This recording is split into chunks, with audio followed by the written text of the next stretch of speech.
La data va bouleverser tous les modèles dans le monde de la santé. Très concrètement, tout l'enjeu sera de convertir les données issues des objets connectés ou de l'open data en services innovants. Des services qui vont tourner autour de 4 fonctions. Le coaching, qui agit sur les capacités de décision et d'action des utilisateurs, en anglais l'empowerment des utilisateurs. Par utilisateur, j'entends les patients, consommateurs ou citoyens et les professionnels de santé. La coordination, fonction qui agit sur les modes d'interaction des acteurs dans le système de santé. La certification, qui crée de la confiance autour de l'utilisation des données. Le diagnostic, enfin, point de départ renforcé de toute stratégie de soins. Bref, le nouvel environnement de la santé formé par les objets connectés et le big data consacre la primauté des usages et des utilisateurs.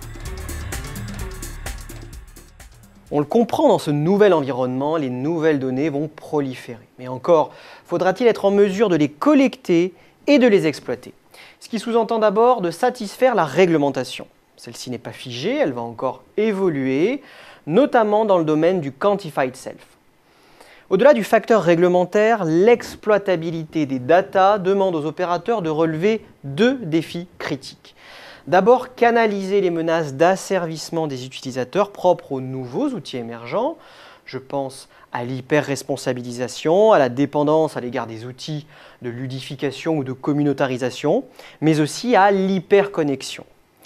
L'autre défi à relever pour les opérateurs, c'est d'opérer en interne les transformations organisationnelles et culturelles nécessaires. Il s'agit de s'assurer d'une appropriation pertinente en interne par tous les métiers des nouveaux outils apportés par le big data et non pas seulement du service informatique. Selon les experts de Precepta, les nouvelles sources de création de valeur issues de l'exploitation des données vont se concentrer autour d'un nombre limité de plateformes. Ces plateformes vont se structurer autour d'écosystèmes d'acteurs. Elles auront alors pour fonction de centraliser les données ou les solutions applicatives qui en découlent.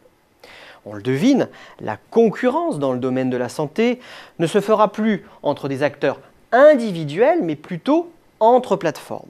Les enjeux stratégiques posés par cette lutte entre plateformes se situent alors à 3 niveaux.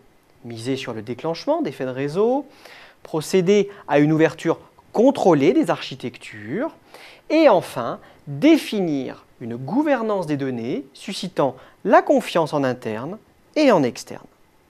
À l'heure de la santé connectée, les organisations data-driven performantes seront ainsi celles qui parviendront à identifier où, comment et surtout avec qui créer de la valeur autour des données.